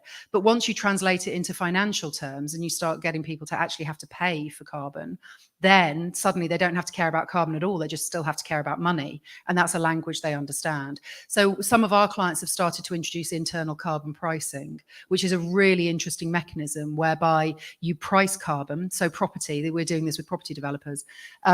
You price carbon internally, and if you apply a price of, say, you know, £70 a tonne to a tonne of carbon, if your building as part of its budget has to allocate a sum for how much embodied carbon it has within the project, and then that goes into a central fund. Of course, you're not actually shifting pounds, but it's theoretically held in a fund which then decarbonizes other buildings. And so we're actually applying a voluntary internal carbon market, but you've got to focus on systems change, which is why I'm going into politics. So, but yeah, and there's a lot more to do with your answer, but yeah. Just a quick one, just riffing off that, actually. I think it's difficult to change something that's invisible or intangible or, you know, you can't see. So one thing that we've tried to do is help small businesses create like a Trivial Pursuit wheel overview of their emissions and say, okay, let's find your top three. Where do the bulk of your emissions lie? If we're going to avoid tokenism and just saying we've ticked the box for recycling, we've got to give them eyes on where their main hotspots are, and that's really empowering. So I think the way that we move to empowerment is through visibility. So one of the courses that I'm teaching on it does it for free. So before it's sat behind a paywall, and we want to democratize that information to empower any small, medium-sized business to be able to get eyes on that Dual Pursuit wheel. I think the other part of it is sometimes when the problem feels too big, people just sort of turn away, like you were talking about, Dave. Part of our privilege is we're able to turn away from things that feel uncomfortable or overwhelming for us. So being able to connect people back emotionally into something they really, really care about, and it may be to do with the purpose of their business, it may be to do with something that is connecting them to their kids' school. I don't know what it is, but there has to be something around, like the epiphany point that you were making, Sam, that is personally connecting, something that's going to sort of slap them around the face like a big wet fish. For me, it was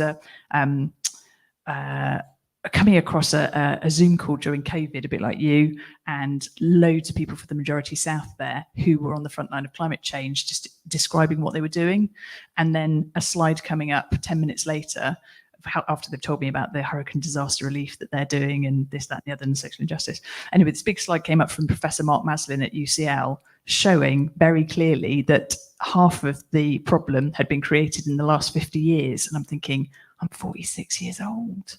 I didn't consciously do anything wrong, but clearly the bulk of the emissions is on me a little bit. My choices, my wallet spend, even if I didn't realize it, unintended consequences, is a big part of the problem. So I just went and found all the information I could. For me, that was very compelling, and it joined up with a number of other bits of data.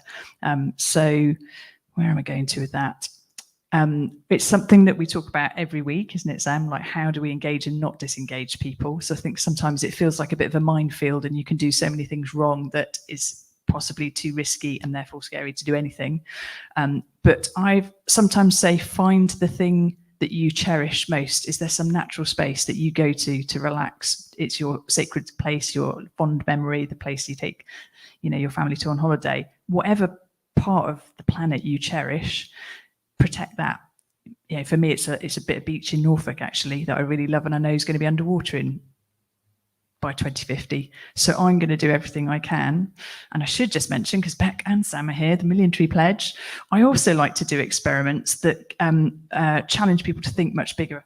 Back to your scale points, the Million Tree Pledge is a bunch of small businesses who are thinking 100 times bigger about nature restoration by planting 1 million trees per company by 2030. And throwing the gauntlet down to big business, saying, so in our life from Cambridge, we've got one of the senior directors at Lloyds Bank saying, we're planting 1 million trees and it's just me. And they're thinking, wow, we've planted a few million trees, but we're Lloyds Bank, we need to go off and have a think about this. So where also can you create a little experiment that is ambitious? So to the guy at the back, it's, absolutely love it. How can you start to do something that is perhaps taps into your uniqueness or your purpose, that you think, we're really good at that. We could really do that brilliantly. We could knock that bit out of the park. And it may relate back into that visibility. When you look at the bulk of your emissions, you think, okay, I'm not brilliant at that one. I'm not that one. That's the one. Maybe that lines up with my sustainable development goals. So sorry, bit of a ramble. I'm a bit tired, but there we go. I saw a bumper sticker on a recycling bin once that said, don't save the environment, save yourself. That's right. Yeah, the planet will be here in millions of years to come. It's just the people on it maybe won't. So it's the suitable point to wrap up. People must be getting hungry. You've done a lot of listening and sitting. So just remains for me to say thank you to our panel. So in just 1 second after I've said all their names, could you give a massive, rousing, future-changing round of applause for Laura Gelder-Robertson, Dave Carlos, Paul Brewer, and the wonderful Georgia Elliott-Smith.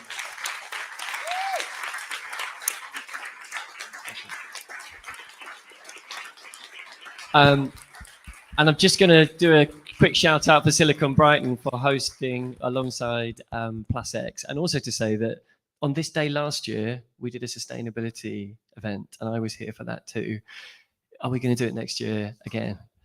Yes. Excellent. Oh, so we'll see you all next year. Thank you. And a massive thank you to MC Sam as well. Thank you, Sam. That is basically it. One more little shout out before we let you there's probably no canapes left, so just drink and be merry rather than eat, drink and be merry. If the slide works, I don't think it does, so I will try and remember the date of our next People Planet Pint meetup. Yay! Next People Planet Pint meetup. I literally can't make it more succinct than that. It's people talking about the planet over a pint, and that is basically it. And the first round is either on Silicon Brighton or Propellernet, depending on which month you go. Next one's Thursday, the 20th of July, but that QR code takes you to go and join the group. So meet lots of like-minded people talking about stuff like this all the time, but over a drink, basically. And that's it. We've got the space here until 10 o'clock. The bar's still open. So enjoy, and a massive thank you again. And yes, another whoop for the bar. Thank you, everyone.